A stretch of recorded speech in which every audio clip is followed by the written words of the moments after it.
Satu-satunya manusia yang Allah percaya untuk menerima wahyu dan menyampaikan kepada hamba-hamba Allah, makhluk ciptaan Allah, wahyu-wahyunya. Itulah dia Nabi kita tercinta Muhammad sallallahu alaihi wasallam. Tak ada manusia selain beliau yang dipercaya oleh Allah untuk menerima wahyu dari Allah. Dan wahyu dari Allah bisa didapatkan Nabi sallallahu alaihi wasallam langsung dari Allah, dan bisa didapatkan melalui utusan Allah kepada beliau dari kalangan malaikat.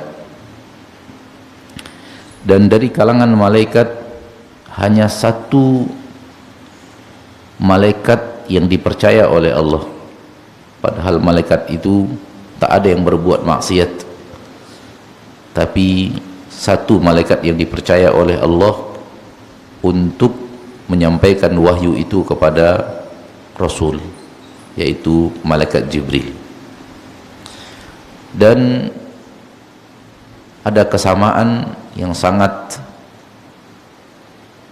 klop antara apa yang ada pada malaikat Jibril dan apa yang ada pada Nabi kita tercinta Muhammad sallallahu alaihi wasallam, yaitu pertama, malaikat Jibril dan Nabi Muhammad sallallahu alaihi wasallam sama-sama yang terbaik di jenisnya. Jenis malaikat dari makhluk-makhluk ciptaan Allah, malaikat berjenjang dalam kemuliaan, berjenjang di dalam derajat dan martabat di sisi Allah. Yang terbaik dari semua malaikat adalah Jibril. Demikian juga halnya dengan manusia. Manusia berderajat di sisi Allah tabaraka wa ta'ala, jenjang mereka bervariasi, dan yang terbaik dari seluruh manusia, jenis manusia, adalah Nabi kita tercinta Muhammad sallallahu alaihi wasallam. Nabi kita bersabda, "Ana sayyidu waladi Adam wala fakhr." Aku adalah sayyid waladi Adam. Aku adalah pemimpin yang terbaik, yang terdepan, yang paling mulia dari seluruh Bani Adam, wala fakhr, dan tidak ada kesombongan. Nabi menyampaikan apa adanya, menyampaikan sebagaimana adanya, bukan untuk sombong, karena Rasulullah SAW adalah manusia yang paling tawadhu di permukaan bumi. Kemudian malaikat Jibril dan Nabi Muhammad SAW sama-sama memiliki amanah yang luar biasa tinggi. Kemudian Nabi Muhammad SAW dan malaikat Jibril sama-sama memiliki kekuatan. Walau kekuatan ini tentu masing-masing jenis berbeda-beda, namun sama-sama kuat, sama-sama memiliki kekuatan. Malaikat Jibril memiliki kekuatan dengan kekuatan ala malaikatnya, dan Nabi kita tercinta SAW adalah orang yang sangat kuat dari sisi manusianya. Bapak Ibu bisa lihat bahwa ketika wahyu pertama diturunkan Allah di Gua Hira, setelah itu diturunkan Al-Muddathir, diperintahkan Nabi SAW untuk menyampaikan agama, yang agama itu belum ada manusia ketika itu di permukaan bumi yang beragama seperti itu. Artinya apa? Engkau akan memulainya seorang diri. Engkau akan memulainya apa? Seorang diri yang akan dihadapi dunia. Kalaulah bukan orang yang memiliki kekuatan, keberanian yang luar biasa, yang ada mundur. Akan tetapi Nabi SAW menerimanya dari Allah, sebuah, mungkin dalam bahasa kita, sebuah cabaran berat kalau boleh ana, kalau tidak salah ana membicarakannya dari bahasa kita Melayu, cabaran atau jabaran? Pakai ca ya. Allah memberikan sebuah tantangan berat, cabaran berat untuk Nabi kita tercinta sallallahu alaihi wasallam, sendiri berhadapan dengan dunia. Namun beliau adalah manusia yang sangat kuat dalam kebenaran, kuat di dalam tak gentar berhadapan dengan rintangan.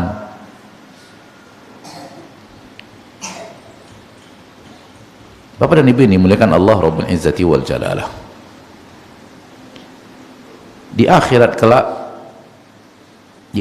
kelak semua manusia akan dikumpulkan Allah, mulai dari Nabi Adam sampai manusia yang bertemu dengan hari kiamat dan mati karena menemukan dahsyatnya hari kiamat. Na'udzubillahi min dzalik. Dan mereka adalah seburuk-buruk manusia, yaitu orang yang ketika dia hidup hari kiamat terjadi. Sirarul khalq man taqumu alaihi sa'ah. Seburuk-buruk makhluk adalah orang yang pada hidupnya hari kiamat terjadi. Pada saat itu dia hidup menyaksikan datangnya dahsyatnya kiamat. Semua manusia akan berkumpul dan semua manusia saling mengenal. Allah berikan sesuatu yang di dunia tidak ada, yaitu langsung saling mengenal. Maka manusia mengenal itu Nabi Adam, itu Nabi Nuh, itu Nabi Musa, itu Nabi Isa, itu Nabi Ibrahim, itu Nabi Zakaria dan semacamnya. Dan salah satunya pasti itulah dia Nabi Muhammad sallallahu alaihi wasallam. Terlihat dari hadis asy-syafa'atul uzma, hadis syafaat yang sangat besar untuk Nabi kita tercinta. Penduduk mahsyar berbondong-bondong datang kepada Nabi Adam. Berarti mereka mengenal yang mana yang Nabi Adam. Selama ini hanya nama, mengenal yang mana yang Adam. Nabi Adam dimintai syafaat, mengatakan saya tak bisa. Lalu mereka pergi ramai-ramai menuju Nabi Nuh. Nabi Nuh juga mengatakan tak mampu, pergi ramai-ramai menuju Nabi Ibrahim. Nabi Ibrahim juga menyatakan ketidakmampuannya dalam apa yang dimintakan kepada beliau. Kemudian ramai-ramai menuju Nabi Musa, Nabi Isa, dan mungkin saja wallahu alam nabi-nabi yang lainnya, dan terakhir kepada Nabi kita tercinta Muhammad sallallahu alaihi wasallam. Padahal yang bertemu dengan Nabi Muhammad sallallahu alaihi wasallam dalam hidup di dunia ini hanya umat dengan jumlah yang sangat terbatas dibanding penduduk mahsyar.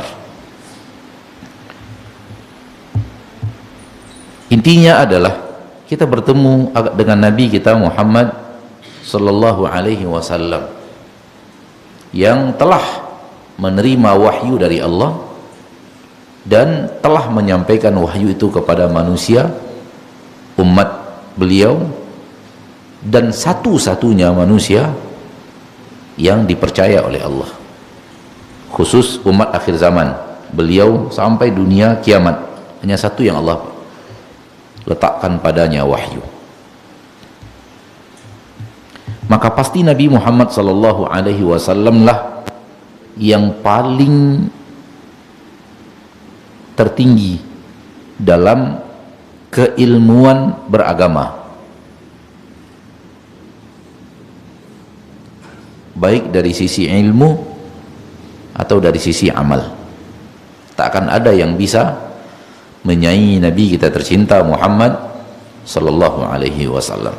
Campakkan dalam dirimu sebuah kemustahilan, wahai saudaraku saudariku muslimin dan muslimat, yaitu sebuah kemustahilan itu adalah adanya seorang manusia lebih berilmu, lebih hebat amalnya dari Nabi Muhammad sallallahu alaihi wasallam.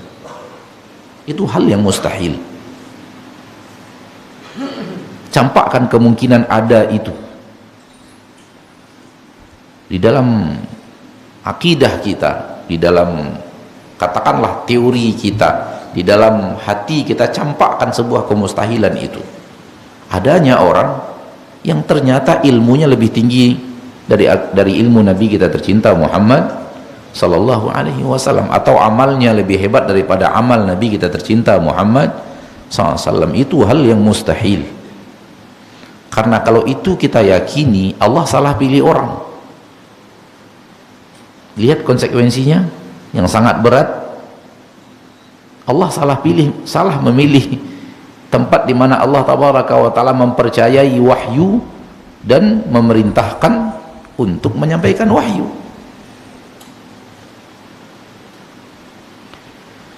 Taib, pertemuan kita dengan Nabi kita tercinta sallallahu alaihi wasallam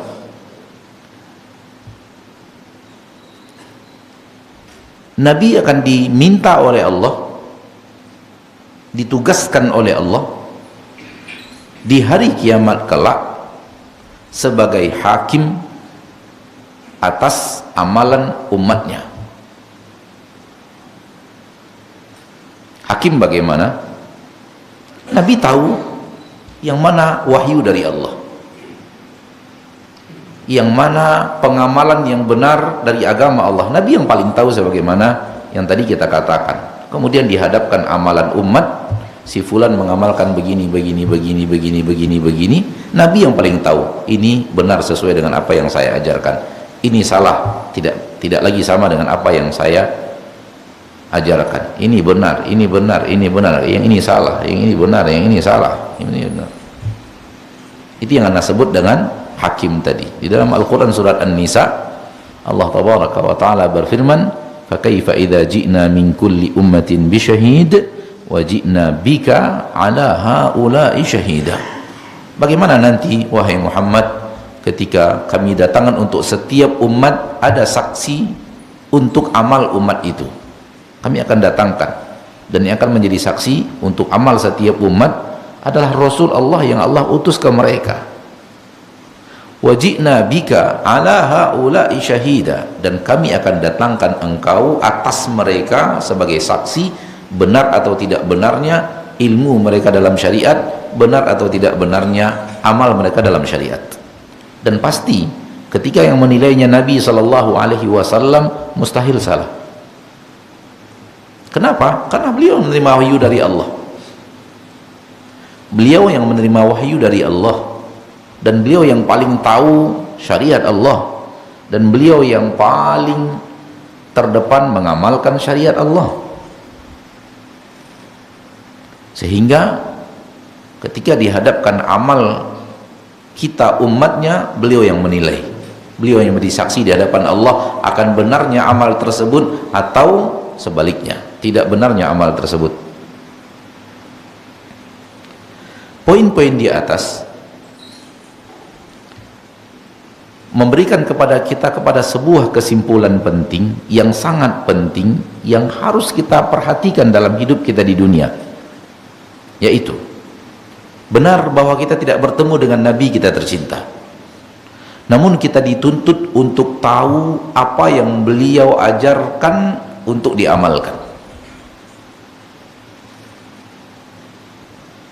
Memang kita tidak bertemu Nabi kita, namun kita dituntut oleh Allah untuk mengetahui apa yang beliau katakan, apa yang beliau dakwahkan, dan mengamalkannya sesuai dengan apa yang beliau ajarkan. Dan ini makna ketaatan kepada Rasul yang ada di dalam syariat. Taat kepada Rasul adalah taati apa semua yang beliau perintahkan, tinggalkan apa semua yang beliau larang, yakini, percayai apa semua yang beliau sampaikan dari hal-hal gaib yang sangat banyak yang beliau sampaikan. Dan di poin yang keempat, jangan beribadah kepada Allah kecuali dengan apa yang telah beliau syariatkan. Ini dia hak Rasul dari umatnya.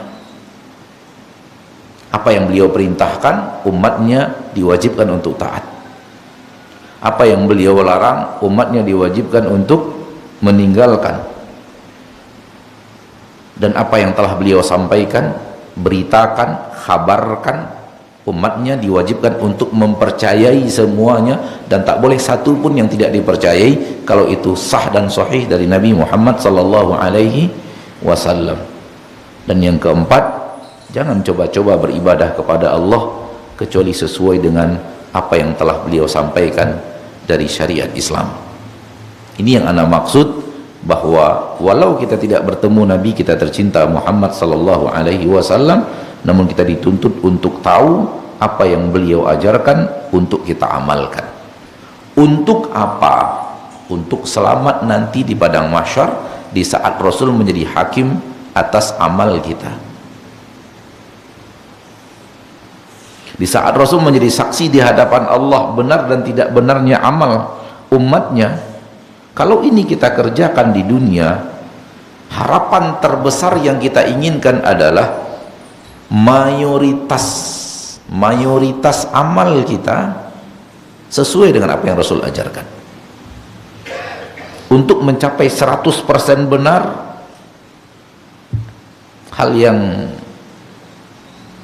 yang mungkin sangat terlalu sulit untuk digapai. 100% benar amal tersebut. Namun harapan yang terbesar kita adalah dari sekian banyak amal kita di dunia, maka mayoritasnya sesuai dengan ilmu yang telah beliau ajarkan, sesuai pengamalannya dengan bagaimana beliau mengajarkan, mengamalkan ilmu tersebut.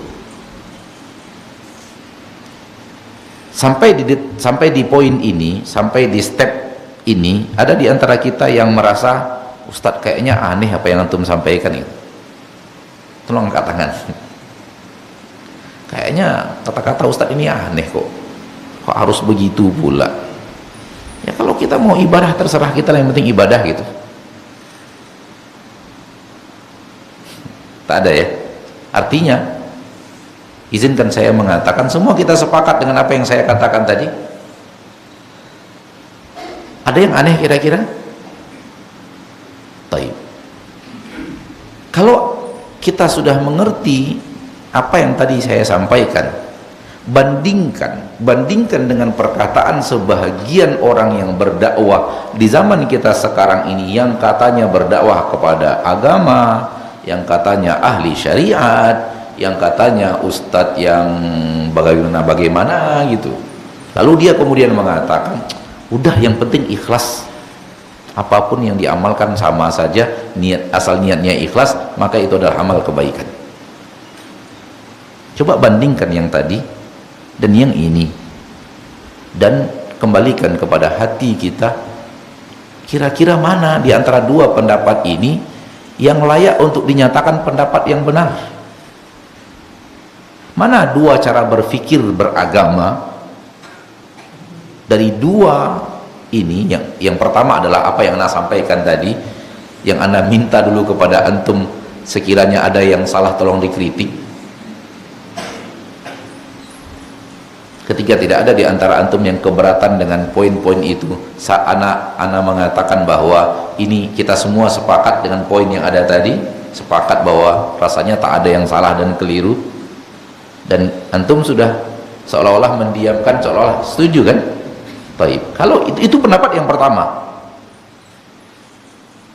Sekarang pendapat yang kedua. Udahlah, jangan dibahas bagaimana orang mengamalkan. Yang penting dia mau beramal aja udah cukup gitu. Udah hebat untuk zaman sekarang. Asal dia ikhlas akan diterima oleh Allah. Yang penting ikhlas. Amal terserah. Mau begini, mau begitu, mau begini, itu keragaman yang wajar-wajar saja. Yang penting dia ingin mendekat kepada Allah. Jangan dibahas bagaimananya, kaifiatnya, salah-salahnya, ada kekeliruan. Jangan dibahas, nanti kita bertengkar. Nanti kita ribut. Nanti kita, yang penting ikhlas sudah, yang penting ikhlas, udah bahas ikhlas saja, jangan bahas bagaimana kita harus beramal, cocokkan dengan apa yang diajarkan oleh Nabi SAW, kalau tidak tinggalkan, jangan dibahas itu, nanti umat bertengkar. Daripada bertengkar, mending kita sepakat saja, udah yang penting ikhlas. Ya, udah jaga saja keikhlasan, amal ya sudah, amalkan saja sebagaimana yang antum dengar, sebagaimana yang antum tahu, sebagaimana yang antum lihat, sebagaimana yang antum saksikan dari siapapun, amalkan seperti itu, yang penting ikhlas. kita bersatu. Kira-kira saudaraku, mana di antara dua pendapat ini yang syariat? Mana dua pendapat ini yang sesuai dengan kaidah ilmiah, yang cocok dengan logika manusia? Dan kaidah ilmiah agama kita tak ada yang bertabrakan dengan logika manusia.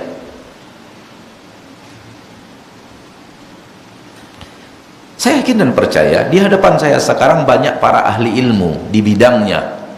Mungkin ilmu matematika, mungkin ilmu bahasa, mungkin ilmu fisika, mungkin ilmu kimia, mungkin ilmu bangunan, arsitek, mungkin ilmu yang lainnya. Kalau seandainya cara beragama di poin kedua tadi diterapkan dalam bab ilmiah yang antum kuasai, kira-kira antum akan memandang apa?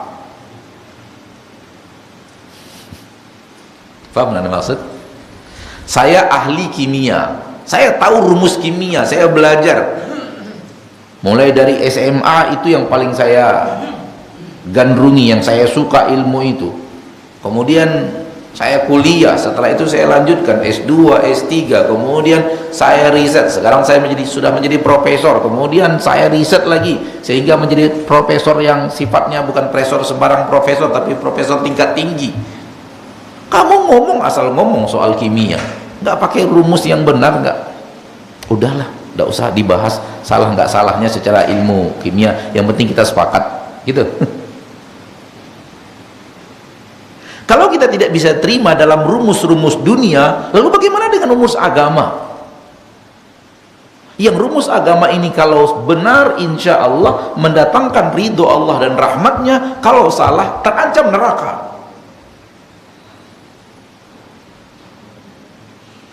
Kalau rumus kimia tadi salah, paling-paling meledak atau mati. Itu paling banter sudah itu. Sembarang saya campur bahan kimia, meledak, melelehlah badan tuh, meninggal. Dan meninggal jauh lebih ringan daripada masuk neraka.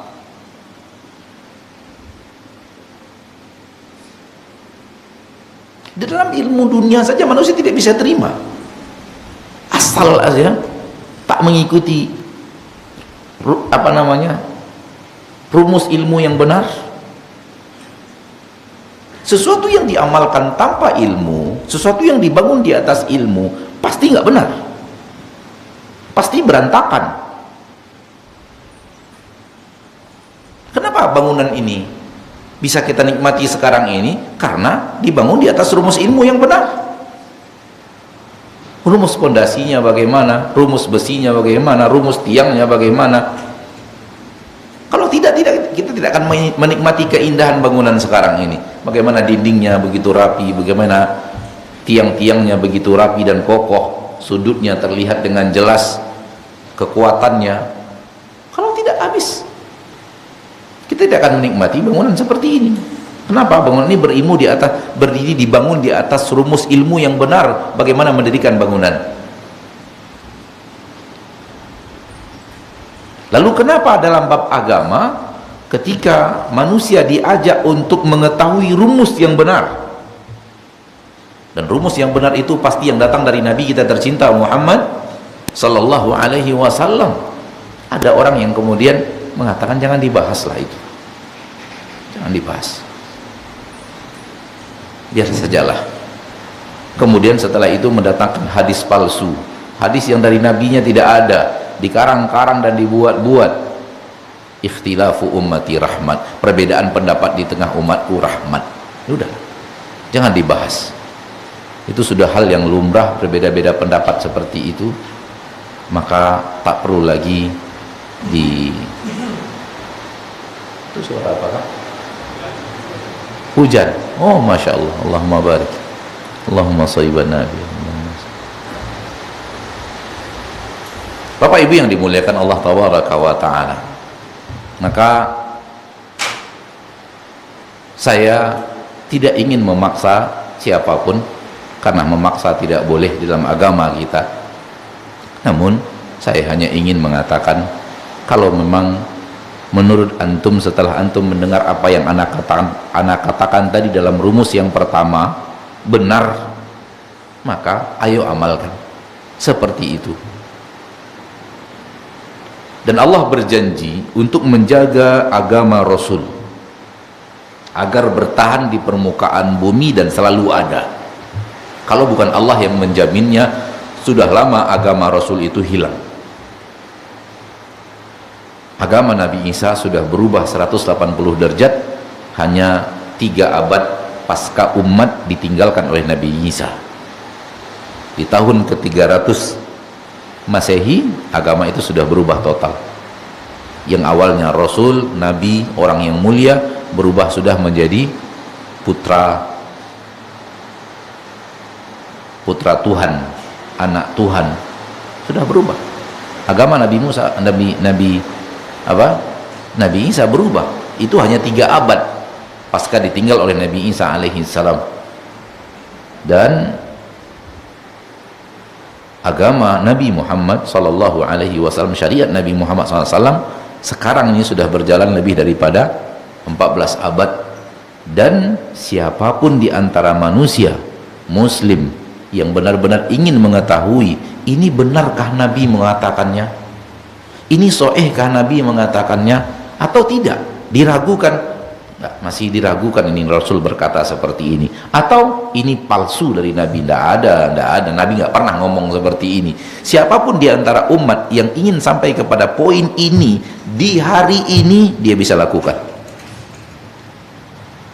dia bisa dapat.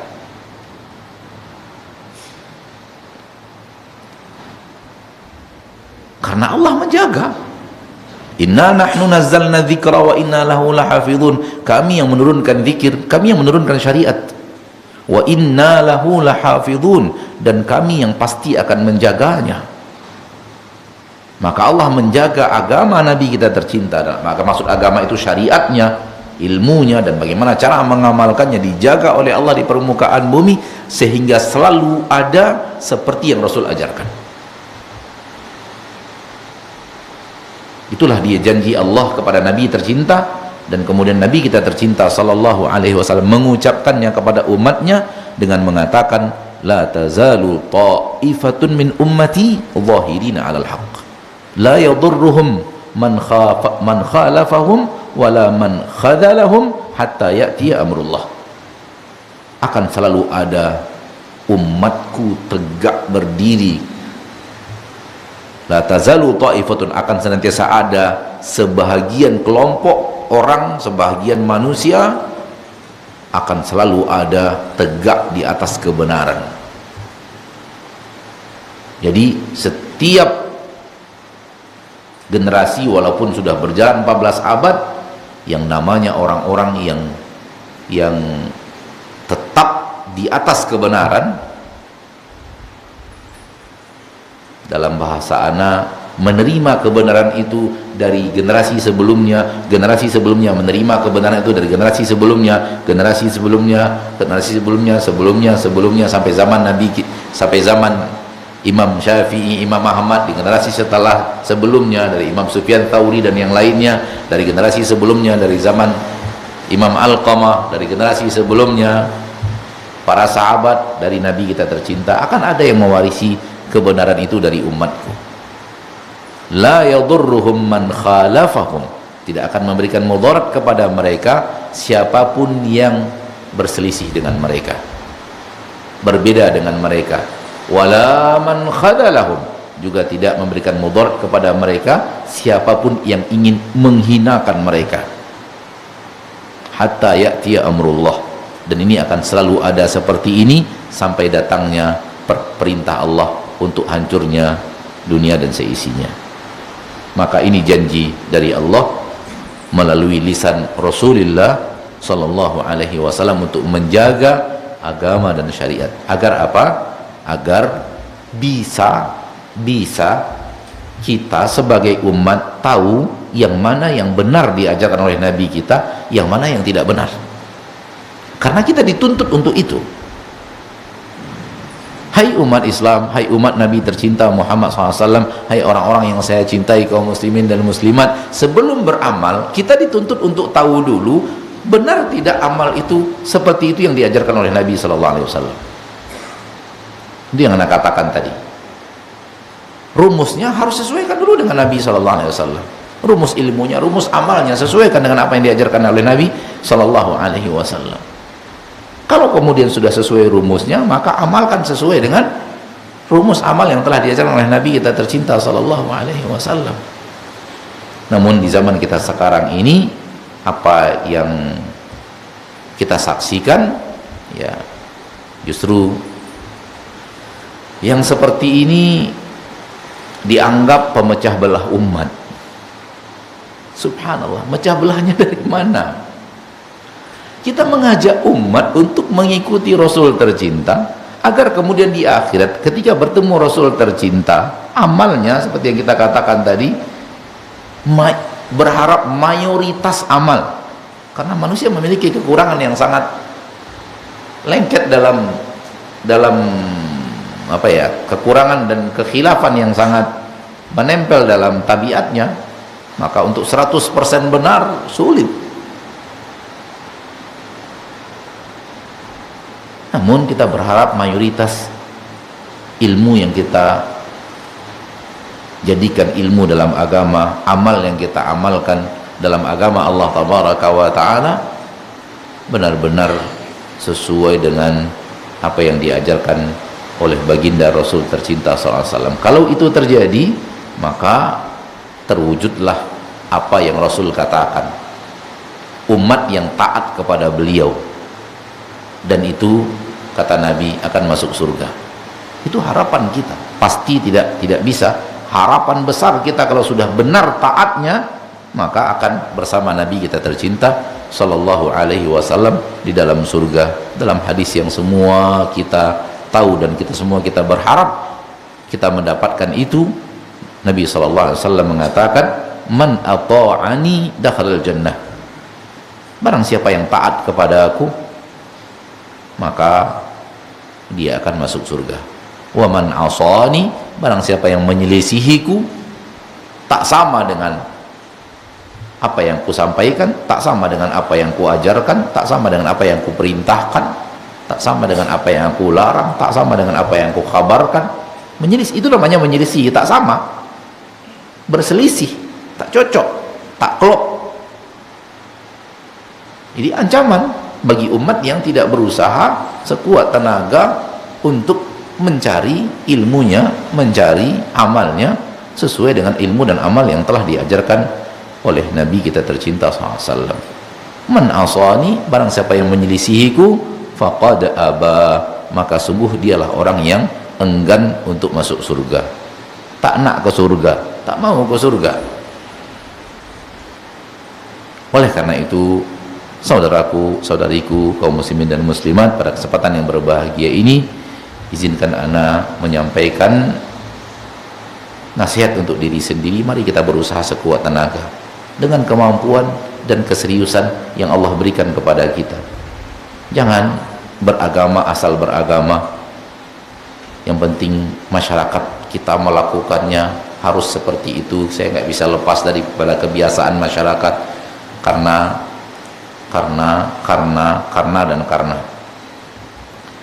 Dulu beberapa tahun yang lalu ada salah seorang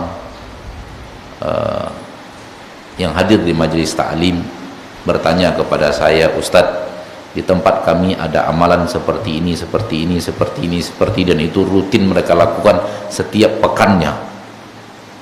Bagaimana menurut pendapat Ustadz tentang amal ini? Sudah sesuaikah dengan apa yang diamalkan dan disunnahkan oleh Nabi Sallallahu Alaihi Wasallam?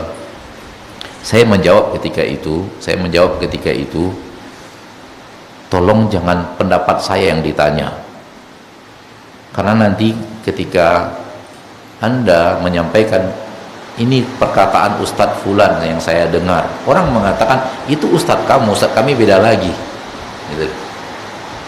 Dan agama ini bukan kata Ustadz dan kata Ustadz, bukan kata alim dan kata alim, bukan kata ulama dan kata ulama. Agama ini adalah, itu dia tadi, wahyu yang Allah turunkan kepada Nabi SAW dan Nabi sampaikan kepada umat. Itulah agama. Selain itu tidak agama.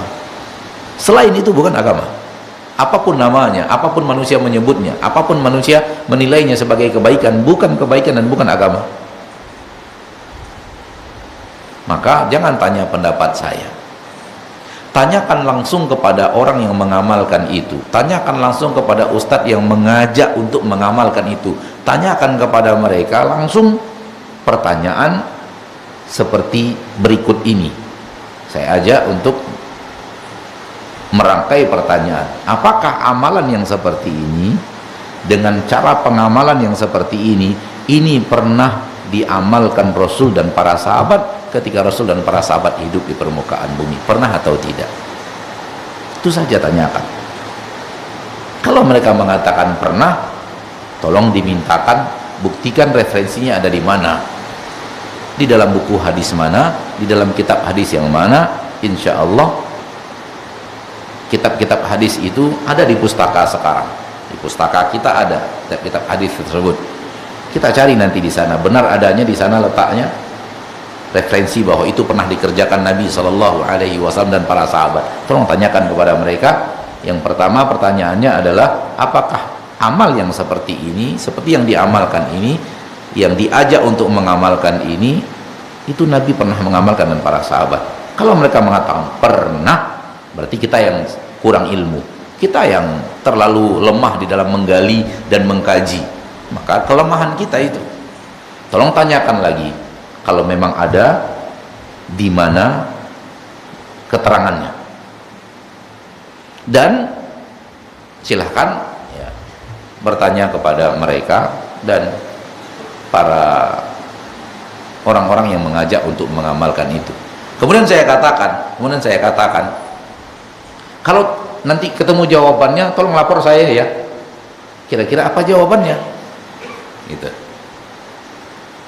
Maka berselang beberapa waktu, sebahagian yang hadir di majelis itu mulai memberikan laporan. Bapak Ibu ingin tahu apa hasil laporannya? Semua yang ditanya tentang pertanyaan tadi mengatakan tak ada. Bayangkan,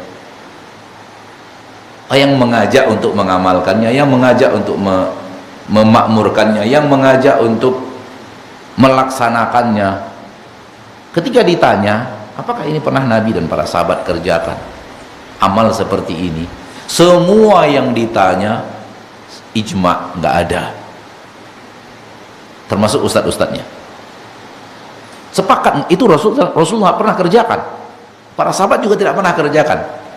Satu kata.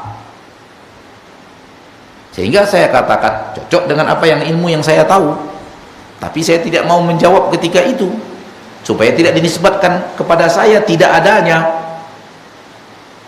Itu kan beda. Yang mengamalkannya langsung ditanya, yang mengamalkan pun mengatakan Rasul tak pernah kerjakan, para sahabat nggak pernah kerjakan.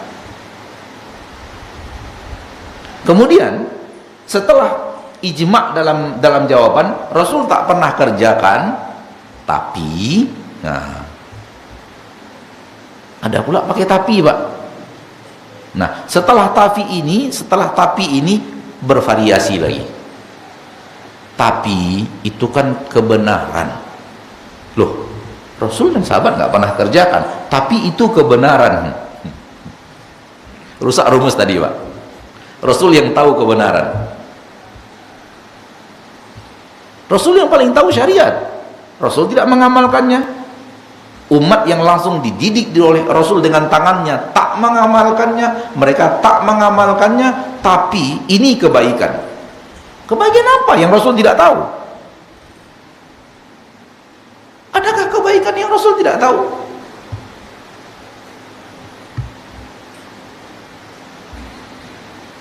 Wajib 5 menit lagi, 7 menit, 8 menit gitu, nggak boleh. Kebaikan apa yang Rasul tidak tahu? Ada lagi yang menjawab, tapi ini adalah forum silaturahmi sesama kita. Nah, ini forum silaturahmi lah. Oleh karena itu kita amalkan, tujuan utamanya menjalin silaturahmi sesama kita. Kembali lagi kepada yang tadi, emang Rasul tidak tahu bagaimana menjalani silaturahmi yang benar? Sehingga ada cara menjalin silaturahmi yang benar yang Rasul tak tahu, sehingga Rasul tak pandai tak mengamalkannya ketika beliau hidup.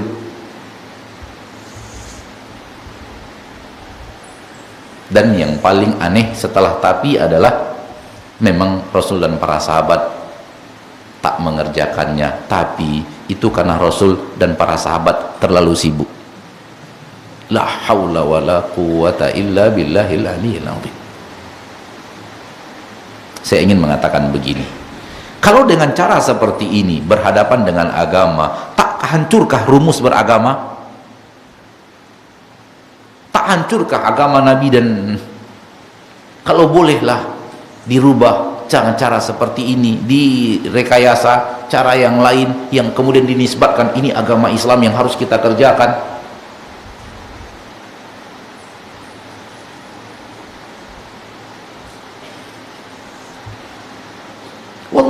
Wallahi bukan apa ya, orang mengatakan kalian egois, kayak kalian aja yang benar.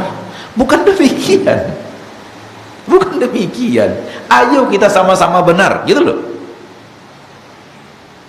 Ayo kita berusaha meninggalkan yang salah agar amal kita benar, agar ketika nanti di akhirat semua kita menang dan beruntung masuk surga, taat kepada Nabi Muhammad sallallahu alaihi wasallam. Bukan soal adu argumentasi, bukan soal menang-menangan berdebat, bukan soal ingin selalu terdepan dalam, enggak ada alasan seperti itu, enggak seperti itu. Tapi ingin mengajak, ayo saudaraku, kita ini umat Nabi Muhammad, punya kewajiban yang sama. Kita ini umat Nabi Muhammad, wajib ikut Nabi Muhammad. Yang namanya ikut itu apa? Rasul kerjakan, kita kerjakan. Rasul tak kerjakan, kita tak kerjakan. Itu yang namanya ikut. Kalau Rasul belok kanan, kita belok kanan. Kalau Rasul belok kiri, kita belok kiri. Itu yang namanya ikut.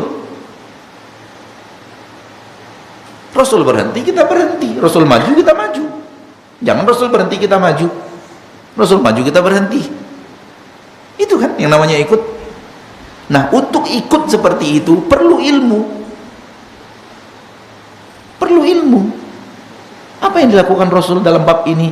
Oh, Rasul begini, ayo kita begitu. Oh, Rasul melakukan seperti ini, ayo kita seperti itu. Oh, Rasul ternyata melakukannya begini, ayo kita seperti itu. Itulah dia. Dari A sampai Z, nggak ada yang lain.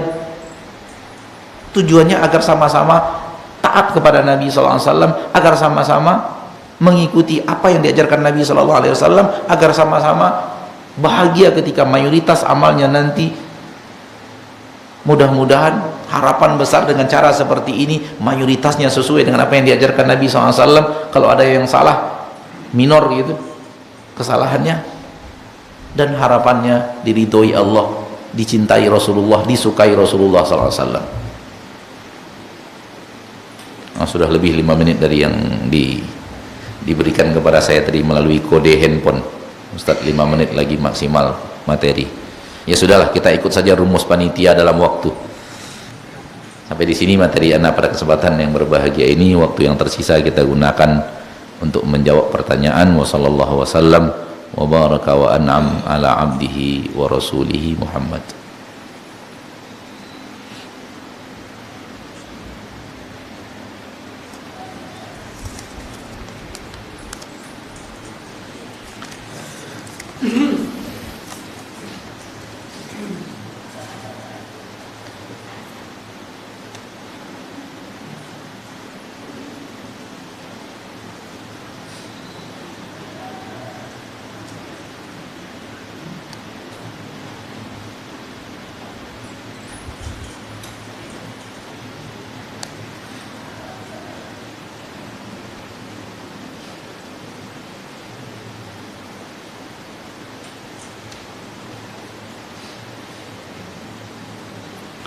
Pertanyaan pertama, Ustadz, bagaimana penjabaran Al-Quran surah An-Najm ayat 3 dan 4? Wa ma yantiqu 'anil hawa in huwa illa wahyun yuha. Tidaklah Nabi Muhammad berbicara melalui hawa nafsu, dan melainkan itu adalah wahyu yang diwahyukan kepada beliau. Bagaimana penjabaran ayat tadi dengan perbuatan Nabi dan ucapan beliau ketika beliau dialog biasa dengan istri, pembicaraan dengan istri, salah dalam masalah pertanian kurma ketika beliau mengatakan andai kalian tidak mentalqih kurma, salah beliau dalam bab itu, ya. Manakah batasan ucapan beliau, yang ini wahyu, yang itu bukan? Dan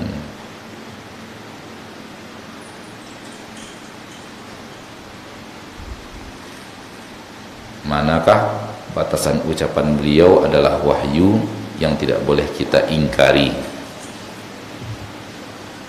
Akhi fiddin, Rasulullah sallallahu alaihi wasallam diutus untuk perkara agama, bukan untuk perkara dunia. Maksud ana begini, agar jangan salah faham. Rasul tidak diutus untuk ilmu murni dunia. Ilmu murni dunia. Rasul tidak diutus untuk itu. Rasul diutus untuk ilmu murni agama. Oleh karena itu, terlalu banyak rumus dunia itu tidak ada dalam Al-Quran dan Hadis. Terlalu banyak rumus ilmu dunia, murni ilmu dunia itu tidak ada dalam Al-Quran dan Hadis.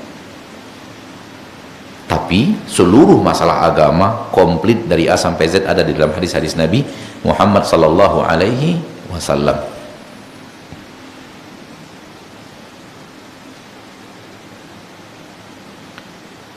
Bagaimana membedakannya? Ini murni ilmu dunia. Kalau ini sudah masuk ilmu agama, bagaimana membedakannya? Ilmu dunia, rumus ilmu dunia, murni dunia itu akan berakhir dengan berakhirnya dunia. Dia nggak akan nyebrang sampai alam barzakh dan nggak akan nyebrang sampai hari kiamat, hari akhir maksudnya. Itu dia rumus ilmu dunia. Berhenti dunia ini, berhenti rumus itu, nggak akan lanjut.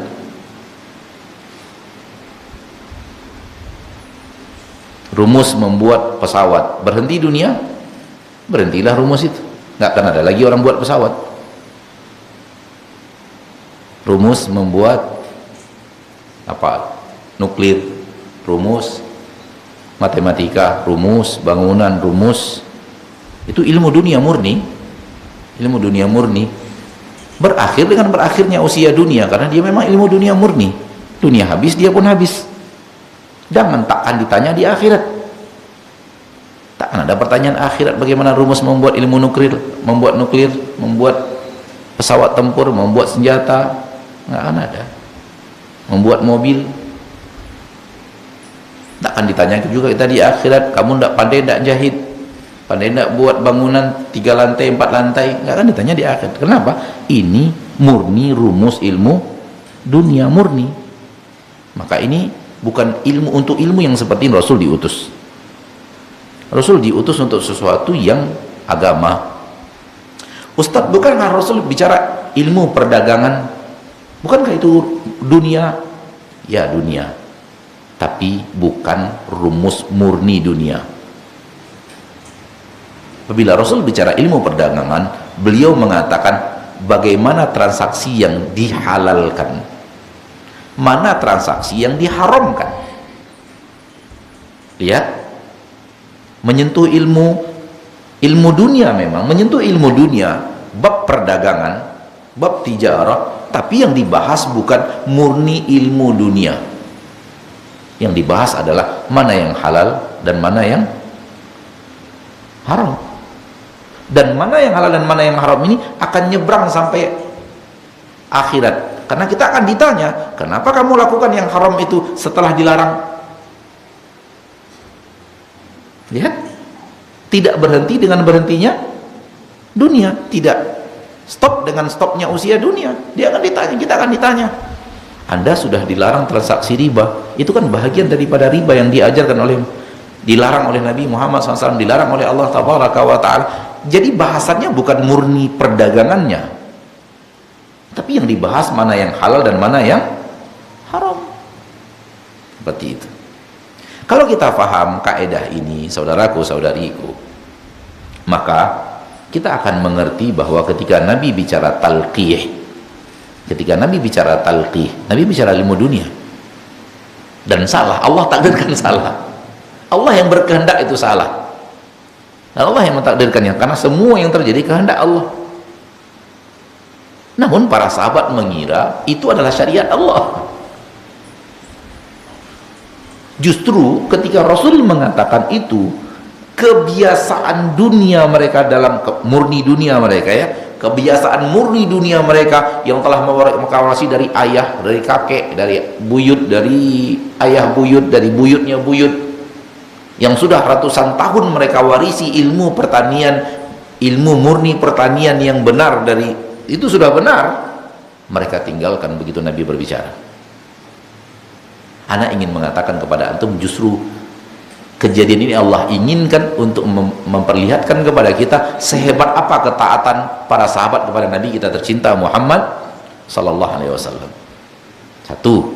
Dua, Allah sengaja takdirkan kejadian ini agar kemudian datang rumus yang luar biasa hebat. Ini adalah muqaddimah untuk datangnya sebuah rumus yang luar biasa hebat, yaitu setelah panen gagal di tahun itu, Rasul mengatakan, urusan dunia kalian lebih pandai daripada saya. Antum a'lamu bi umuri dunyakum. Urusan dunia kalian lebih hebat daripada saya. Urusan dunia kalian lebih hebat daripada saya. Itu bab yang membuka kebaikan yang sangat banyak dalam dunia. Nggak salah kita maju mengalahkan jutaan langkah, mengalahkan ilmu dunia yang ada di zaman Rasul, nggak ada salahnya, silakan. Kita ingin belajar itu dari orang kafir, silakan, nggak ada masalah, karena itu ilmu dunia, silakan belajar dengan orang yang mengerti lebih daripada Nabi Muhammad sallallahu alaihi wasallam, nggak ada masalah, silakan. Terbuka hal yang luar biasa luas untuk kebaikan manfaat dari ilmu dunia. Jadi kejadian itu adalah sesuatu yang ditakdirkan Allah untuk menunjukkan kepada kita dan dengannya menjadi sebab. Dan jangan pula kemudian dengan adanya satu kejadian ini lalu ini perkataan Rasul, oh mungkin ini bukan ilmu dunia, bukan ilmu akhirat, ini ilmu dunia, gitu misalnya. Itu kejadian sekali itu saja. Sekali itu saja Rasul berbicara sesuatu yang para sahabat anggap itu adalah perintah dari Nabi SAW untuk meninggalkan talqih, mengawinkan, nggak tahu anak bagaimana talqih prakteknya, anak tidak tahu ilmu dunianya, antara jantan dan betina kurma. Itu diwarisi oleh Ansar dari ayahnya, dari kakeknya, dari buyutnya, dari ayah buyutnya, dari kakek buyutnya, dari buyutnya, dan sudah benar mereka setiap tahun panen. Namun ketika Rasul berbicara itu, mereka anggap adalah, mereka kira itu adalah perintah untuk tidak mentalqih, merupakan bahagian daripada hal yang wajib mereka taat kepada Nabi SAW. Langsung mereka tinggalkan sesuatu yang sudah terbukti sukses ratusan tahun. Warisan nenek moyang langsung ditinggalkan, dan itu menjadi sebab lahirnya apa? Lahirnya sebuah pintu luas yang luar biasa, datangnya sebuah kaidah rumus yang hebat. Urusan dunia silakan kalian jauh lebih hebat, jauh lebih maju, jauh lebih mengerti, jauh lebih faham, jauh lebih modern, jauh lebih tinggi daripada saya kalau itu murni urusan apa? Dunia. Tapi urusan agama, kata Nabi SAW, saya yang paling tahu dari kalian, saya yang paling bertakwa dari kalian. Maka apa yang ku amalkan dalam masalah agama, amalkan seperti yang aku amalkan, jangan dirubah-rubah kepada amalan yang berbeda. Wallahu a'lam.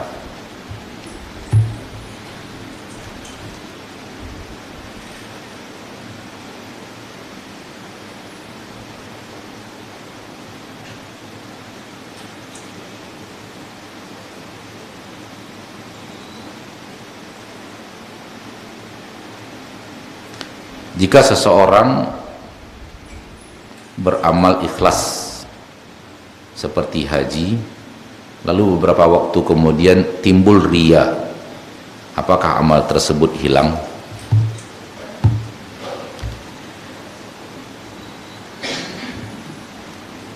Riya apabila masuk ke dalam amal akan membuat pahala amalnya hilang. Ini kaidah dalam agama kita soal riya masuk ke dalam amal. Oleh karena itu kewajiban kita untuk menjaga untuk tidak riya, baik ketika amal itu dikerjakan atau pasca amal itu dikerjakan. Oleh karena itu coba lihat orang yang bersedekah lalu kemudian nyebut-nyebut sedekahnya, pahala sedekahnya hilang. Pahala sedekahnya hilang. Allah berfirman, ya ayyuhalladzina amanu la tubtilu shadaqatikum bil manni wal adha. Hai orang-orang yang beriman, pahala sedekah kalian yang sudah ada itu jangan dibatalkan dengan nyebut-nyebut. Maka sesuatu yang ada setelah itu juga bisa merusak amal yang sebelumnya. Termasuk salah satunya apabila amal tersebut dihinggapi oleh riya. Wallahu a'lam.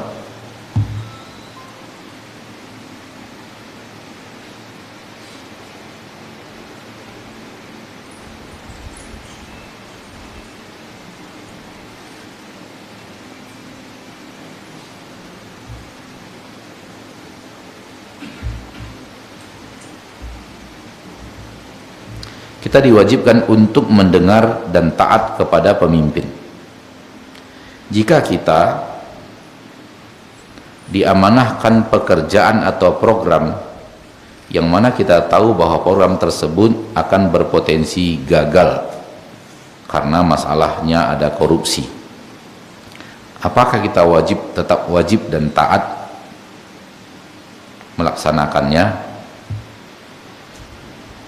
Yang ada dalam agama kita adalah hukum umum, hukum asal kepada pemimpin itu adalah ketaatan. Hukum asalnya adalah ketaatan. Namun Rasul juga mengatakan tidak boleh taat kepada makhluk manapun dalam perkara yang dia adalah maksiat kepada Khaliq. Yang dia adalah maksiat kepada Khaliq. Jadi kalau sudah maksiat kepada siapapun, tidak hanya pemimpin dan termasuk pemimpin, tidak boleh taat. Kepada guru, kepada orang tua, kepada bos, kepada direktur perusahaan, kepada pemimpin salah satu di antaranya. Kalau itu terbukti dan kita tahu itu adalah sesuatu yang sifatnya maksiat kepada Allah Al-Khaliq, nggak boleh taat. Bukan berarti kewajiban taat kepada pemimpin semua yang dia perintahkan wajib taat, tak begitu. Hukum asalnya taat. Manakala ada yang tahu kita secara parsial ini sudah menyalahi agama, tak wajib taat. Ini sudah maksiat, dalam poin itu tak boleh taat. Tapi hukum asalnya adalah taat. Hukum asalnya adalah taat. Kita diperintahkan untuk taat kepada pemimpin. Karena tak ada makna kepemimpinan kalau tidak diiringi ketaatan. Tak ada makna kepemimpinan kalau tidak diiringi dengan ketaatan. Ustaz, pemimpin kita berbuat maksiat. Maksiat itu untuk dia, dan maksud untuk dia itu dia yang akan bertanggung jawab di hadapan Allah. Namun kita sebagai rakyat tetap dalam agama kita perintahnya kepada pemimpin itu taat. Jadi begini, maksud perintah taat itu, orang sekarang mengatakan pemimpin itu harus dilawan. Kaidah awal mereka adalah melawan pemimpin. Salah. Kaidah yang benar dalam agama kita bukan melawan pemimpin, namun taat kepada pemimpin. Begitu. Jadi kaidah melawan pemimpin itu kaidah yang batil. Oleh karena itu ada sebagian umat Islam yang sekarang betul-betul pokoknya kalau sudah bicara pemimpin, bawaannya tak peduli, tak mau tahu, tak mau ikut, tak mau dengar, tak mau, karena itu tauhid dan semacamnya. Kaidahnya seperti itu, kaidah yang salah. Kaidah yang benar adalah hukum asalnya taat, namun secara parsial ada yang tahu ini melanggar syariat. Dalam bab itu tak wajib taat. Namun kalau itu adalah benar, wajib taat. Contoh, kita ambil contoh. Kalau pemimpin mengatakan tidak boleh pakai jilbab, kita taat atau tidak? Taat atau tidak?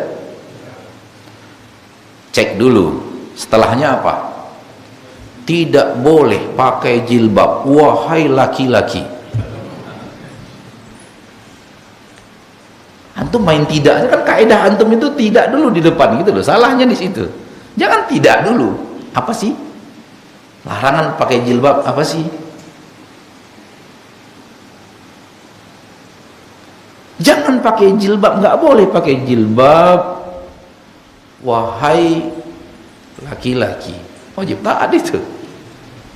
Tapi kalau kemudian nggak boleh pakai jilbab, perempuan nggak boleh pakai jilbab, baru dalam bab itu tidak boleh taat kepada pemimpin. Kenapa? Karena bab itu sudah merupakan maksiat kepada Allah kalau taat kepada pemimpin dalam bab itu.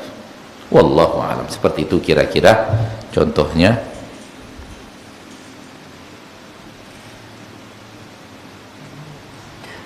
Ya, pertanyaan di bawah terjawab. Jadi memang apabila kita lihat Al-Quran dan baca Al-Quran, yang ada adalah ati'ullah wa ati'ur rasul wa ulil amri. Oleh karena itu kita katakan tadi, kaidah umumnya taati. Kaidah umumnya taati. Karena dia masuk dalam ayat ini, hai orang yang beriman, taati Allah, taati Rasul dan pemimpin. Wa subhanallah, Allah mendatangkan Al-Quran itu kalimatnya detail. Lihat, taat kepada Allah pakai kalimat ati'u, taat kepada Allah, itu artinya ketaatan mutlak. Begitu taat kepada Rasul juga didatangkan kalimat ati'u, taatlah. Ati'ullah wa ati'ur rasul. Untuk Allah didatangkan kalimat ati'u, untuk Rasul didatangkan kalimat ati'u. Berarti ketaatannya kepada Allah dan Rasul mutlak. Kepada pemimpin tidak didatangkan kalimat ati'u, karena mutlaknya itu tak ada. Ketaatan mutlak nggak ada, nggak boleh. Semua yang dia katakan harus taat, itu nggak boleh. Oleh karena itu ati'u tidak diulang dalam ayat. Ya ayyuhalladzina amanu ati'ullah wa ati'ur rasul wa ulil amri, dan pemimpin. Maka tidak ada ketaatan mutlak kepada pemimpin. Makanya yang kita katakan tadi, kaidah umum adalah taat. Kita disuruh taat tapi tidak ketaatan mutlak. Kaidah umumnya adalah taat. Kemudian juga para ulama ketika bicara ayat ini mengatakan taat kepada pemimpin diperintahkan manakala berkesesuaian dengan taat kepada dua taat sebelumnya. Kan sebelumnya taat kepada Allah, taat kepada Rasul dan pemimpin. Disebut dulu taat kepada Allah dan Rasul dan pemimpin, karena ketaatan dan pemimpin ini baru wajib taat apabila sesuai dengan taat kepada Allah dan taat kepada Rasul. Kalau tak sesuai, tak wajib taat. Wallahu a'lam. Dan syaitan tentu inginnya sesuatu yang berbeda dengan apa yang ada di dalam Al-Quran, dengan apa yang ada di dalam hadis Nabi SAW. Ya. Sering umat ini diganggu oleh iblis dan bala tentaranya untuk melawan. Dan kita sudah tahu, dan semua dunia juga sudah tahu efek buruk dari semua itu. Kalau kaidah umumnya dijadikan melawan dan tidak taat. Wallahu a'lam. Sampai di sini pertemuan kita pada kesempatan yang berbahagia ini. Semoga Allah tabaraka wa ta'ala Rabbul Izzati wal Jalalah menjadikan kita umat Nabi Muhammad sallallahu alaihi wasallam yang berusaha serius dan berusaha sekuat tenaga untuk mempelajari agama ini agar benar-benar dia mempelajarinya, ilmunya dan amalnya dari Nabi sallallahu alaihi wasallam, karena beliau satu-satunya manusia yang dipercaya oleh Allah, yang ditugaskan oleh Allah untuk menyampaikan firman-firman Allah untuk menyampaikan syariat Allah kepada manusia, sehingga selain beliau diwajibkan taat beliau. Maka ketaatan kepada selain Nabi itu pun sama diikat dengan ketaatan kepada Nabi. Kalau sama dengan ketaatan kepada Nabi maka taat, maka kalau berbeda dengan ketaatan kepada Nabi maka tidak taat kepada manusia manapun selain beliau. Oleh karena itu, mari kita berusaha melakukannya, mari kita serius menjalankannya, karena kalau tidak akhirat kita bisa berbahaya. Kalau seandainya ternyata dengan tidak serius dalam mengetahui dan mengamalkan seperti yang Nabi ajarkan, maka amalan banyak ditolak. Kalau amalan banyak ditolak dan amalan yang ditolak itu tidak diletakkan di timbangan amal soleh, karena ditolak. Dan Rasulullah SAW sudah tegas mengatakan, man amila amalan laisa alaihi amruna fahuwa raddun. Barang siapa yang mengamalkan amalan yang tidak sesuai dengan apa yang kami perintahkan, maka itu akan ditolak oleh Allah. Oleh karena itu, mari kita sayangi diri kita dengan cara yang tadi, agar kemudian amal kita banyak yang diterima, sehingga diletakkan dalam timbangan ketaatan di timbangan padang mahsyar. Dan kita berdoa kepada Allah Tabaraka wa Ta'ala agar kaum muslimin, kaum muslimat benar-benar berusaha melakukan itu dengan maksimal. Dan akhirnya kita berdoa, ana berdoa agar semua kita yang hadir di majelis ini, Allah Tabaraka wa Ta'ala wafatkan di atas husnul khatimah. Allah Tabaraka wa Ta'ala ampunkan dosanya di yaumil hisab. Allah tutup dari kita pintu nerakanya, dan Allah bukakan untuk kita ridho dan surganya. Amin ya rabbal alamin. Subhanakallahumma wa bihamdika asyhadu an la ilaha illa anta astaghfiruka wa atubu ilaik. Assalamualaikum warahmatullahi wabarakatuh.